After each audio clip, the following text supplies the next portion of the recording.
હાય નમસ્તે, હું મલ્હાર ઠાકર. તમે મને લગભગ સ્ક્રીન પર જોયો છે. હિરોઈન સાથે રોમેન્સ કરતા, ગીતો ગાતા, વિલન સાથે બબાલ કરતા, મારામારી કરતા અને ધમાલ કરતા પણ. આ બધી વાત થઈ સિલ્વર સ્ક્રીનની.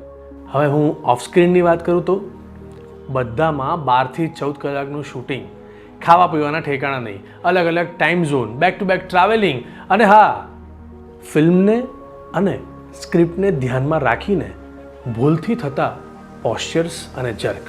આ બધામાં બોડીને રેસ્ટ આપવો તો દૂરની વાત, ખાવા પીવાના સ્કેડ્યુલ નથી સચવાતા. આ જ વાત છે ને, આ જ છે પેશન અને ધગશ જે મારા અને તમારા જેવા તમામ યુવાનોને સતત કામ કરવા માટે મોટિવેટ કરે છે. આવી જ એક લાઇફસ્ટાઇલ ઇન્જરીમાંથી હું પસાર થયો. પહેલાં ગરદનનો દુખાવો શરૂ થયો, દુખાવો વધતો ગયો, પછી એ દુખાવો હાથમાં પહોંચ્યો, હાથ શૂન્ય થવા લાગ્યો, ધીરે ધીરે હાથ ઉતરતો હોય એવી ફીલ આવવા લાગી. પછી મેં આખી વાતને સિરિયસલી લીધી અને પછી મને એક જગ્યાએ જવાનો વિચાર આવ્યો. એ છે મિશન હેલ્થ. હું મિશન હેલ્થમાં આવ્યો અને અહીંયાના ડિરેક્ટર ડૉક્ટર આલાપ શાહે મારા સ્પાઇનનું ડિટેલ અસેસમેન્ટ કર્યું.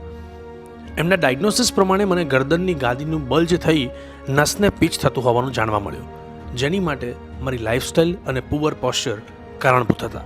તો એને માટે આલાપભાઈએ મને 20 સેશન્સની એડવાન્સ ફિઝિયોથેરાપી સજેસ્ટ કરી. પહેલાં તો મને પણ નવાઈ લાગી કે 90 મિનિટની ટ્રીટમેન્ટથી શું ખરેખર મને ફાયદો થશે? મેં એમના ઉપર ફૂલ ફેથ રાખી ટ્રીટમેન્ટ સ્ટાર્ટ કરી, જેમાં વર્લ્ડની બેસ્ટ ટેકનોલોજીસ પૈકી સ્પાઇનલ ડિકમ્પ્રેશન સિસ્ટમ, થીલ થેરાપી અને ખૂબ જ ટેકનિકલ એક્સરસાઇઝ પર ફોકસ હતું.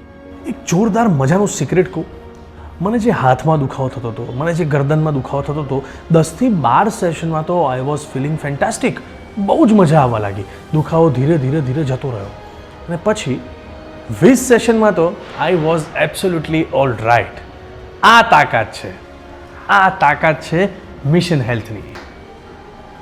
હું તમામ યુથને એક મેસેજ આપવા માંગુ છું કે લિસન ટુ યોર બોડી. ગમે તેવી તમારી બિઝી લાઈફસ્ટાઈલ હોય, પણ પોતાની હેલ્થને પહેલી પ્રાયોરિટી આપો. મને મારા દુખાવામાંથી રિકવરી મળી છે તો તમને તો ચોક્કસ મળશે. Take care.